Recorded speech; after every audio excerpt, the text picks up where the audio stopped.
question is to Ms. Longest. Judge, have you ever considered expanding community service to other, maybe professional organizations other than maybe just the animal part? And if they do go to the animal place for community service, what exactly do they do?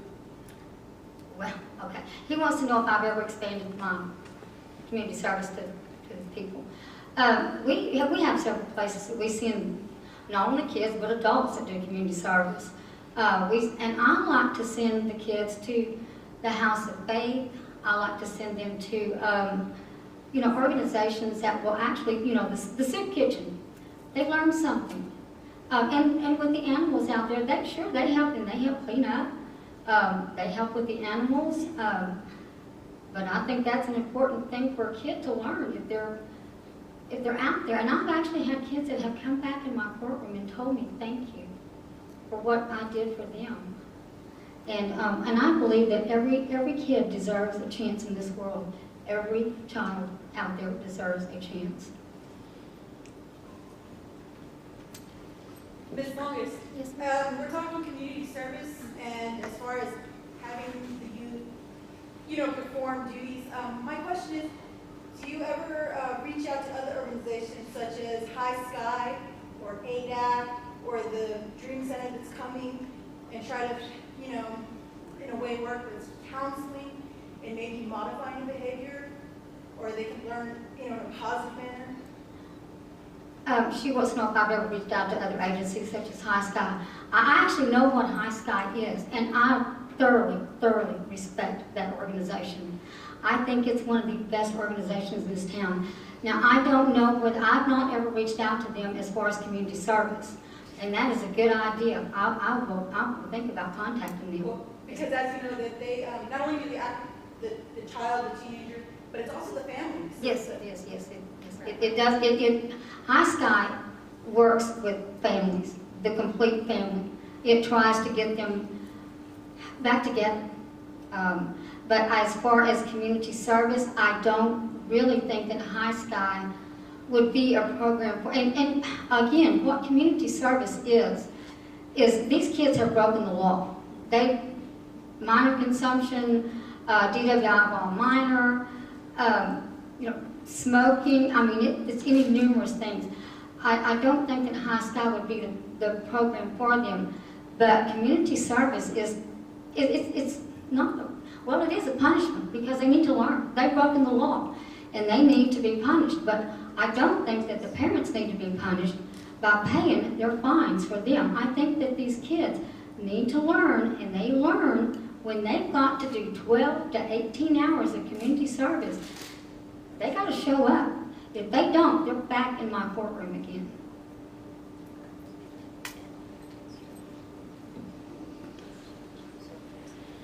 I guess I'll ask a question that has not been asked yet.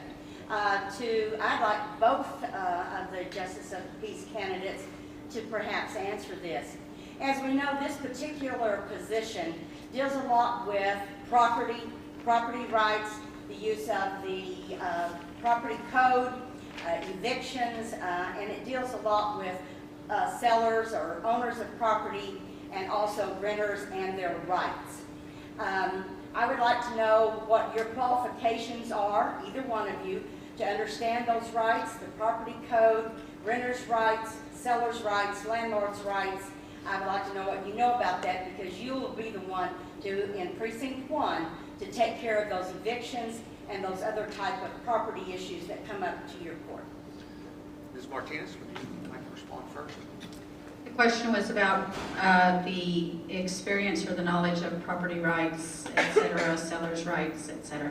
Of course, since I have not held this office, I would not have privy to that kind of information, but there is a training session that, of course, is part of the training when you get elected, and there is continuing education. A lot of it is going to be based on the information that is presented to you when that case comes up before you. As a Justice of the Peace, you have to look at all of that information. You have to look at the information that both sides bring to you and do the best that you can within those rights and within those laws to make that right judgment.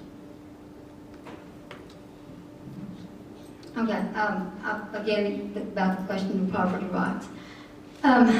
When a landlord brings a tenant to court for an eviction, if they're bringing the tenant in for non-payment of rent, that's the only thing that they have to prove is that they've not paid rent. And when I make that determination by law, and this is not my thinking, because sometimes I don't agree with it, but I have to follow the laws of the state of Texas. I have to follow the property right code. I mean, there are laws, and if you don't do it, you're going to be in trouble. But if someone comes in and they've proven that they have not paid their rent, they've got 5 days to vacate their premises. And they've got 5 days starting the next day. And if they're not out, then the landlord or the property owner has the right to come back in and file for a writ of possession. It's served on them, and then the constable goes out and they're evicted. And I'm going to tell you something, around Christmas time, when you get a family in there that has not paid rent, it's heart-wrenching to absolutely evict them from that property. But you have no choice. If you're going to follow the laws, and that's what we work off of, we are a judge. We're not up there to, to say, hey, I don't like that law, so I'm not going to follow that law. I can't do that, and I will not do that.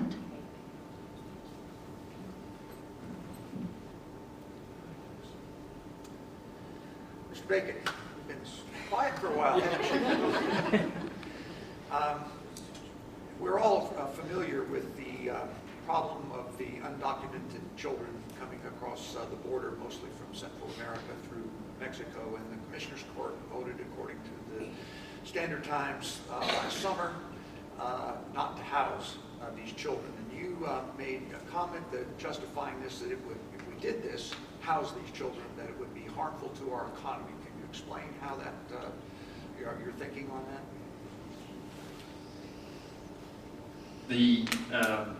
Well, as far as being harmful to the economy, I don't quite remember making that statement. What we were referring to was the impact that it would have on the county if the county had to put that bill. The whole,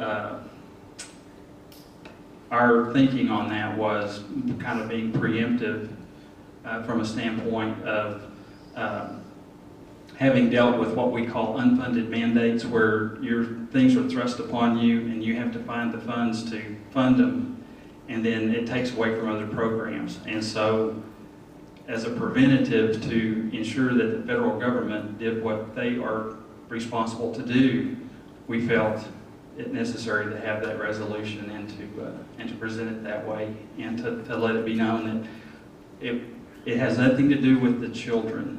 It was with policy and the fact that the federal government needed to take care of the business that they were, by law, supposed to do.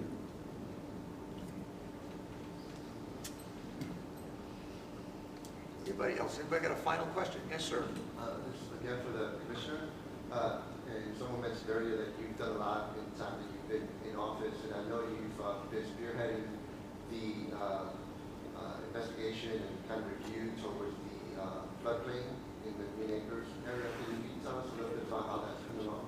Yes, the question is a program that I've been working with for the last several months regarding the floodplain.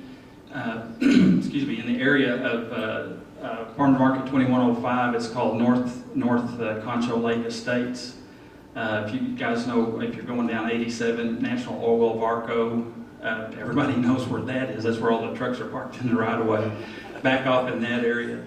And then Green Acres, which is just a little bit north of the Coliseum. There's an area back over there that the county tried to, several years ago, FEMA came out and said that they were going to start designating these floodplain areas, and then they were eventually going to require flood insurance in those areas.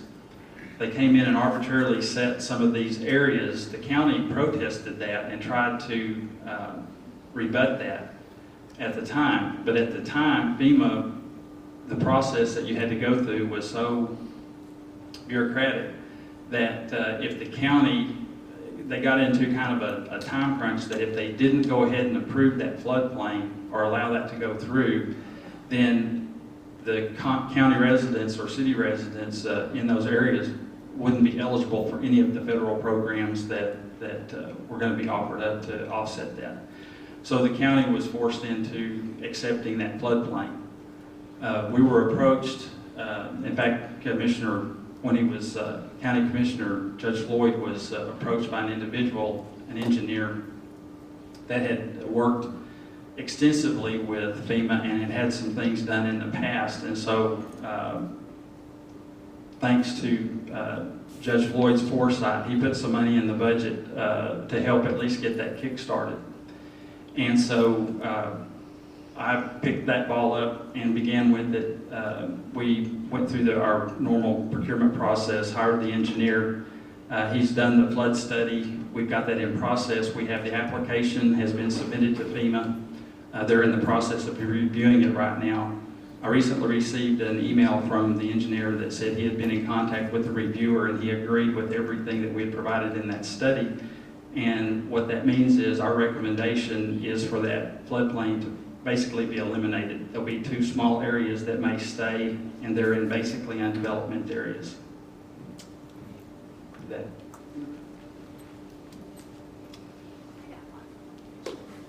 Ms. Martinez, you said something about helping the whole of Tom Green County, but you're running for precinct 1 only.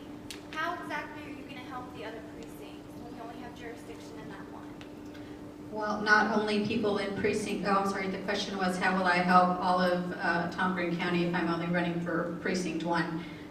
My answer is not only people in precinct 1 will be coming to my court. There will be people from all over Tom Green County who will be coming into my office, whether it's because of a ticket or a fine or a question.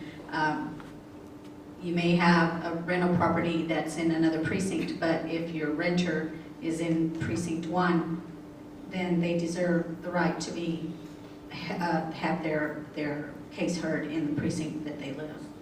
So if you get a ticket just because you live in another precinct, but if you get a ticket that's been issued by and you have to report to precinct 1, then that's how I will be seeing people from all over Tom Green County. Kate, is that already what's going on in the office? Yeah, when you get a ticket, whether it be from DPS or whether it be from Tom Green County Sheriff's Office, if it's issued in precinct 1, you come to precinct 1. If you have property in precinct 1, whether you live in precinct 1 or not, that eviction is filed in precinct 1. You cannot go to another precinct. It's whatever occurs in precinct 1 is taken care of in precinct 1. That's the law. We cannot go outside of our jurisdiction. Anybody else?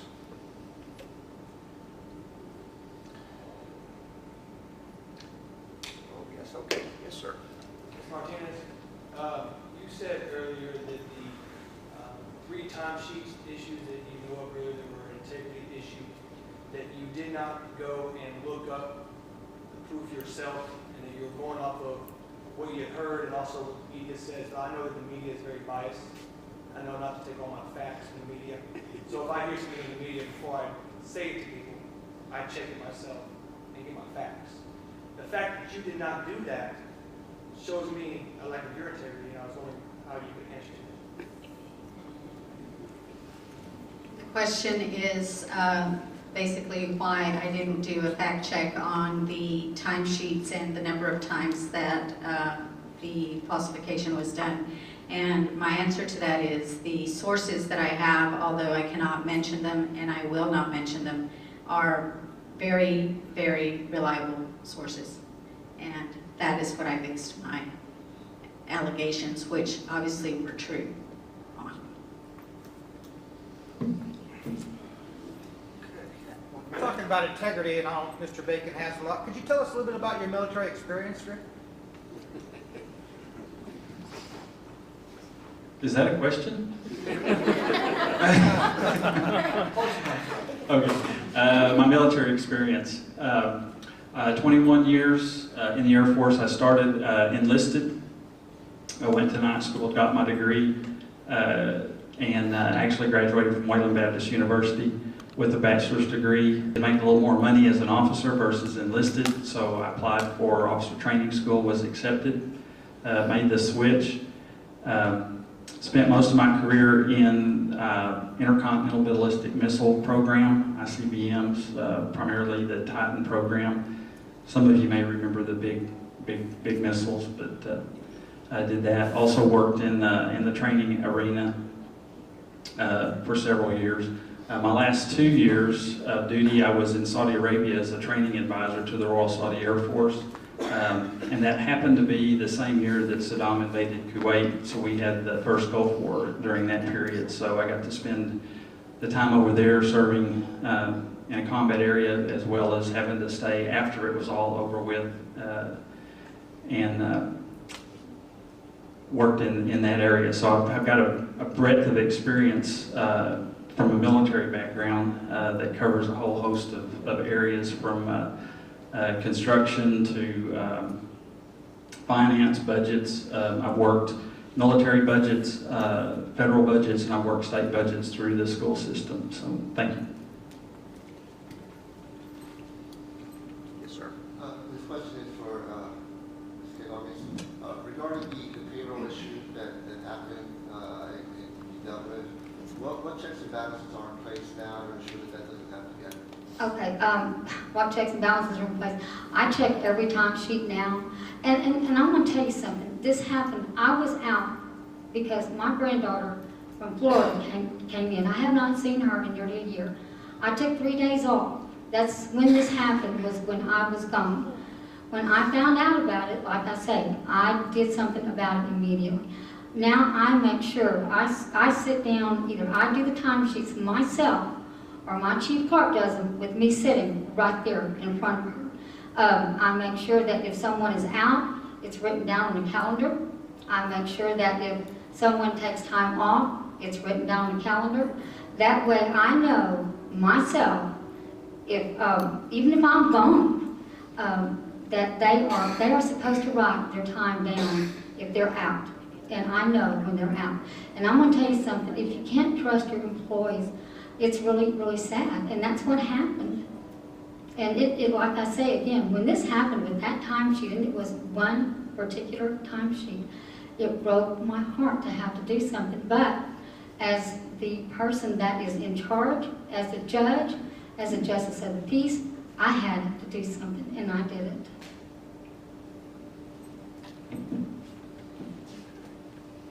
Yes, ma'am. Mrs. Martinez, what you're saying contradicts what Kay's saying about this timesheet issue. And since you won't cite your sources, is there some way we can know what you seem to know that proves Kay is incorrect, that it was 3 different instances or something? Is there some way we can look up online or something to find out what you know? The question is there a way to go back and check to see whether it was 3 different times or whether it's according to what Kay is saying? Right, that's important. Right. And the only thing I can say is it's open record, and you can go to any of the county offices and ask for any of those open records, and they should be able to give you that information. Ms. Martinez, have you ever seen a dead body? Do you think you're mentally prepared to handle that? Yes, ma'am, I have seen a dead body, and yes, I am mentally prepared.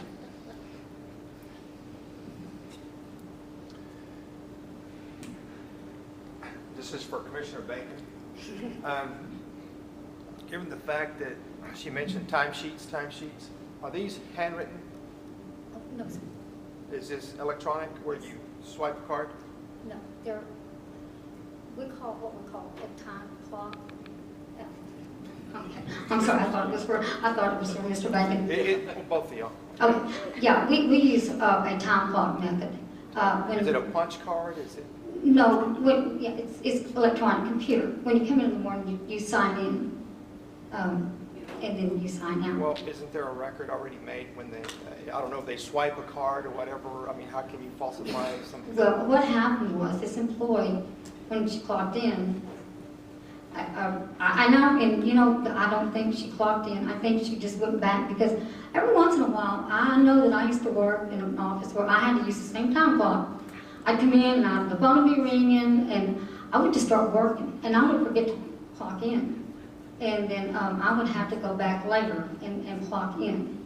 So I think that's how that happened. And I'm going to tell you something right now. This is close to the EOC problem, and I don't feel at liberty to discuss this right now. I really don't, because I don't want to put the county at any liability. Well, the basis of my question is maybe an upgrade in technology where the employee goes up there, just swipes a card, and that solves everything. But that may, Well, I think maybe that we that's have, already in place. I don't know. Yeah, okay. I'm going to let you defer to Mr. Bacon on that one. I became the time clock expert. I'm familiar with the time clock system. We use the same system with Great Creek ISD. Basically what the county does is it's an electronic clock in, clock out, where you type in your code and then it records the time. Well, of course, if you, as Kay was mentioning, what may happen is you can have like a 15-minute or a 5-minute delay so that you're not dinging the employee because they were clocked in at 8:01. And so there's some process in there. It does give it electronically, and so you have to go back in and manually fix those. If they clock in late, then you've got to go back and fix that through a manual process. It's still through the computer, but you have to manually go back and fix that. That answers. Any more questions? Can I ask a question? Can you ask a question? Yes, regarding this time clock thing. Sure. We've strayed a little bit. Well, my question is, if the time clock or the person clocks in and then they have to go back and manually change that time, does that employee's password allow them to change that time, or do they have to use your password? They have to use my password, which my chief clerk used. I gave her permission to use my password, and she did. She's been employed for 4 years. I think Mr. Martinez probably had the same idea. I don't think he did it himself. Now, when I sit down with my employee, and I've got a chief clerk now that goes in there, and when we do timesheets, I sit with her. And again, I make them write down their time on the calendar if they take off. And you know, I don't know how you can micromanage what we're doing. You've got to have someone that's in place in that office that you can trust, because I guarantee you what, you're not going to be able to be there all the time. You've got your own call, you've got appointments, you've got people that you've got to see, and you've got to have someone in there that you can trust. And when that trust is broken, you do something about it, which I did.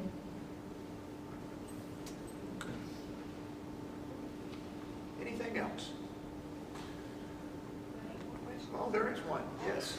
In the back. First of all, let me address this young man right here. In a room full of media, I can tell you that none of us are nice.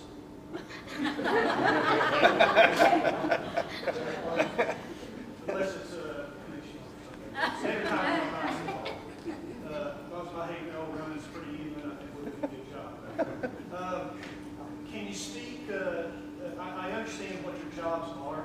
I understand that a lot of your job, in fact, the vast majority of it is dictated either through laws, so you're applying those laws. So can you speak to me a little bit about how can you be creative without being activist? You know, an activist, by that definition, I mean just making stuff up. But I mean, do you have any leeway whatsoever in the application of how you apply the law? And then I guess a second part of that is, how do you, or do you view this as part of your job to have a public-facing part to your operation? You know, to educate the public, let the public know what the JP is about, what's going on.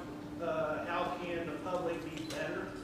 Those types of things. Would social media fit into that area any at all? Or how do you view those issues? Excuse me, who are you addressing? The specific candidate? Anyone that wants to. Okay. That's me, okay.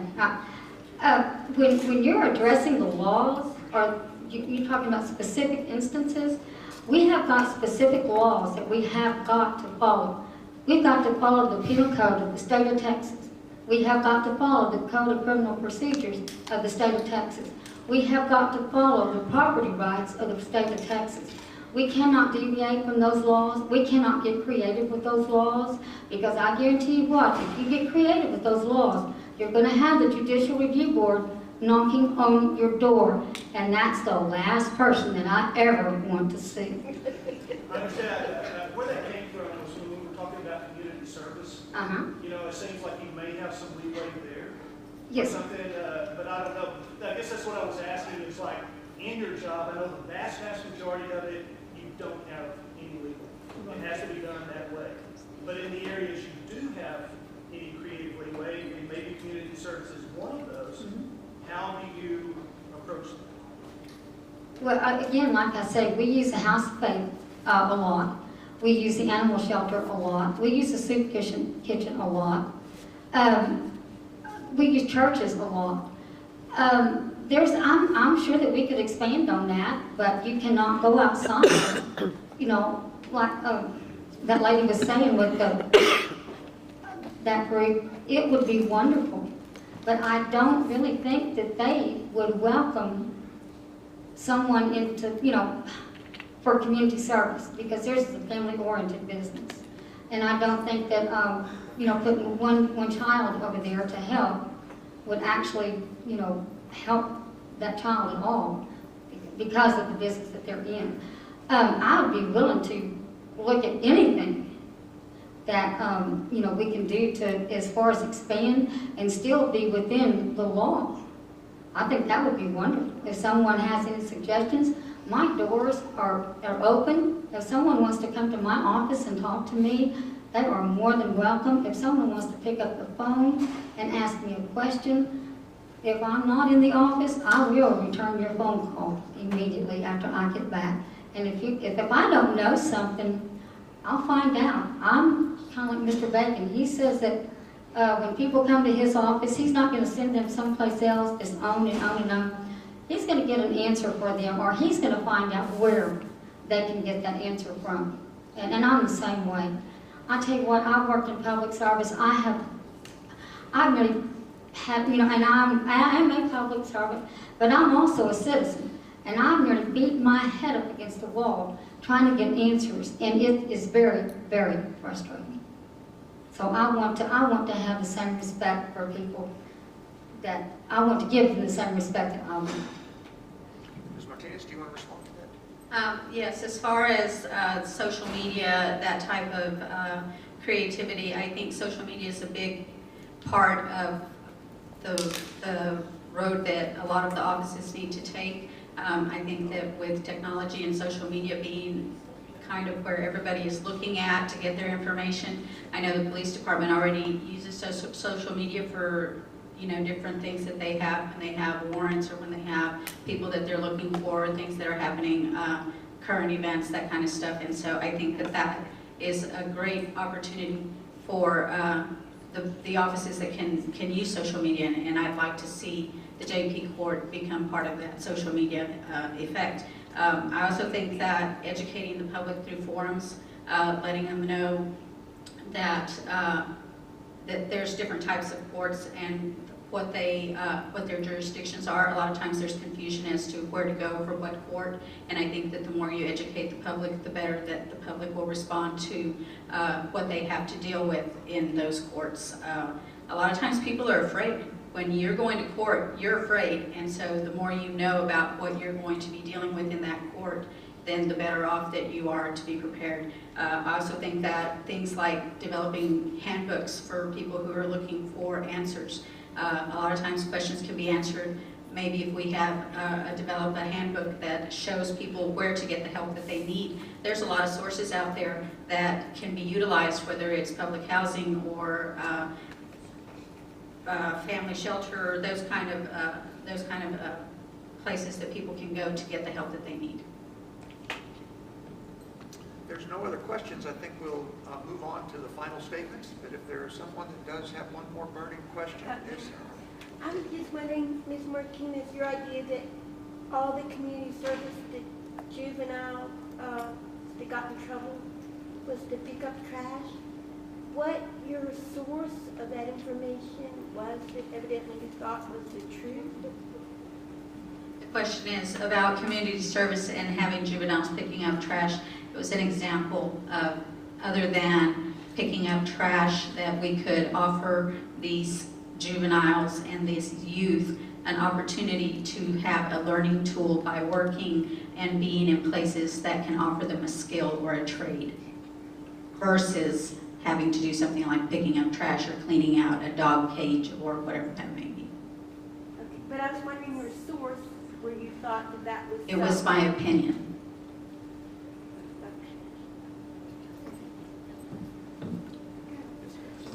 Ms. Martinez, your idea of having the juveniles or the youth volunteer in other professional organizations, there is if someone's not allowed to volunteer in a for-profit business, they must be paid by that business, or it's a violation of the Department of Labor. Is that something that you've taken into consideration? It's just a thought process. It's just an idea. There would be different people that I would have to talk to. It would have to be something that would be developed. It's not something that I could just come in and just immediately put into effect. I would have to make the necessary phone calls and find out the necessary information to be able to process this kind of idea into an actual event. Maybe something that you can consider is partnering with nonprofits that are always accepting volunteers that need physical labor.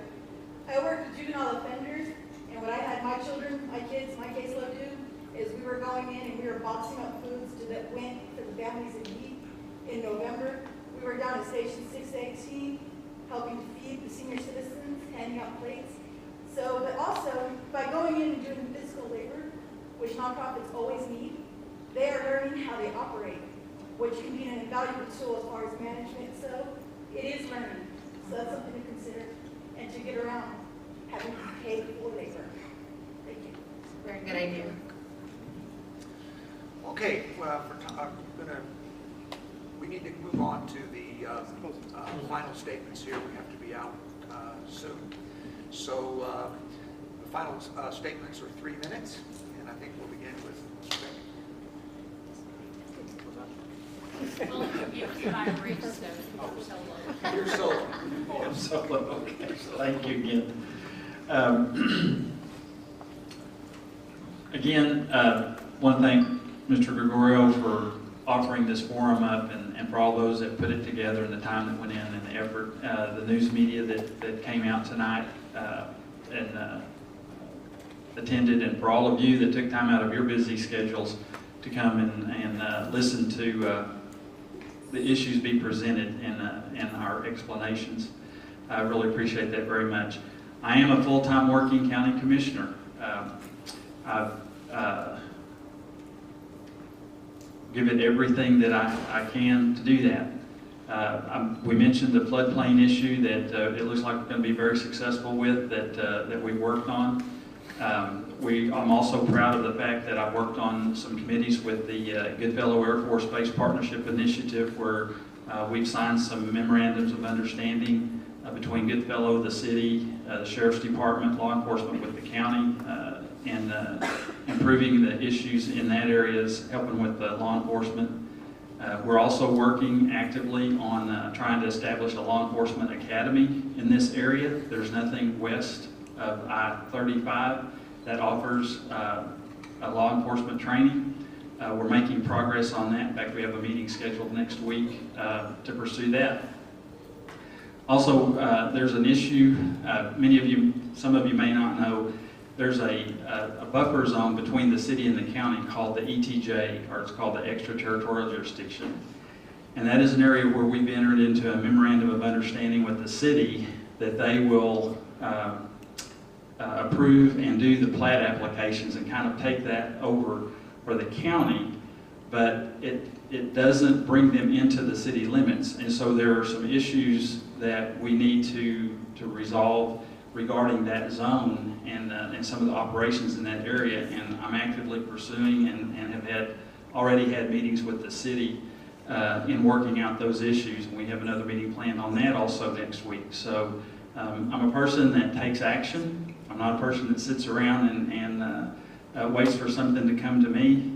Again, pursuing the water issues in our county I think are very, very important.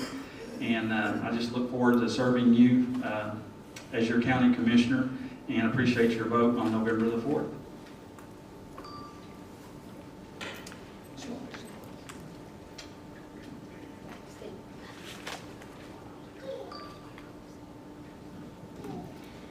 Okay, all right, we're winding up here.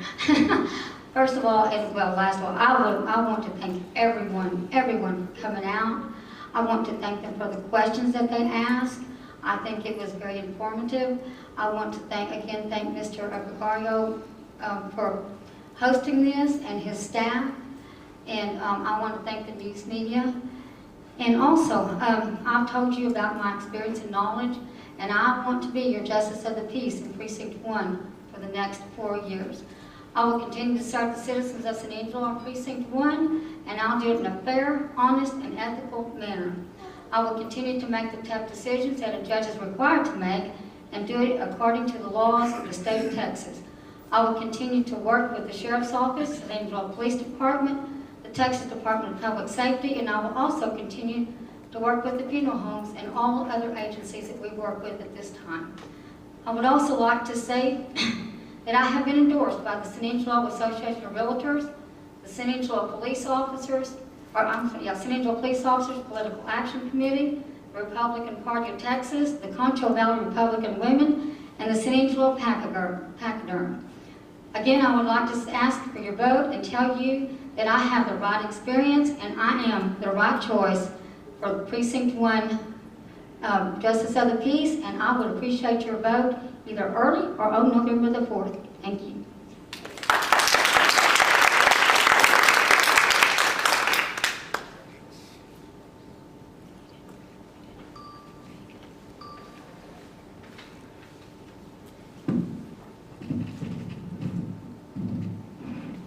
And again, yes, thank you Gregorio y toda su personal por tenernos aquí esta noche. Les agradezco mucho esta oportunidad. And I do appreciate the opportunity to be here this evening and to answer the questions and hopefully give you a little bit of insight. Hopefully I've answered your questions. I've done the best of my ability, and so I hope I've answered them. I do expect more from our elected officials, and I do believe that I can do better and I will do better. I expect more for Precinct 1 and for all of Tom Green County. As the wife of the former Justice of the Peace, I have had that opportunity to become familiar with the job responsibilities and duties that are required for this position. No, I have not learned them. I didn't go to school with him, I didn't study with him, but I did become familiar with them, so I am not going in blindsided. I am familiar with those job responsibilities, like seeing the dead bodies. I've lived through those on-call weeks. I've experienced what it's like to be that Justice of the Peace. I also, from evictions to small claims courts, from magistrations to inquests, I believe that I'm ready to go to work. I'm ready to make a difference and to be available to all of you, all of the constituents of Tom Green County. I'm ready to put leadership and accountability back into that office of Justice of the Peace. My energy and my enthusiasm will allow me to do a good job. And when you vote in the name of justice, I am the right choice. If you live in Precinct 1, I humbly ask for your vote. Thank you.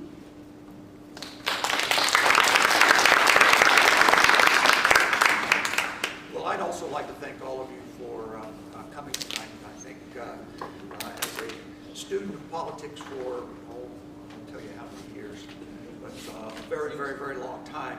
It still never, I still never tire of coming to forums like this and seeing citizens perform the roles that they are supposed to perform in this great country that we have. We're very, very, very fortunate to be able to do this kind of thing, and I think too many of our citizens take our democracy for granted. And I hope that you all learned something tonight. I want to thank the candidates for participating. I know what it's like to be in that hot seat. It takes a lot of guts. You know, we criticize our politicians, right, a lot, but they have to put a lot on the line to be out here. And so I appreciate very much all that you have done. Thank you.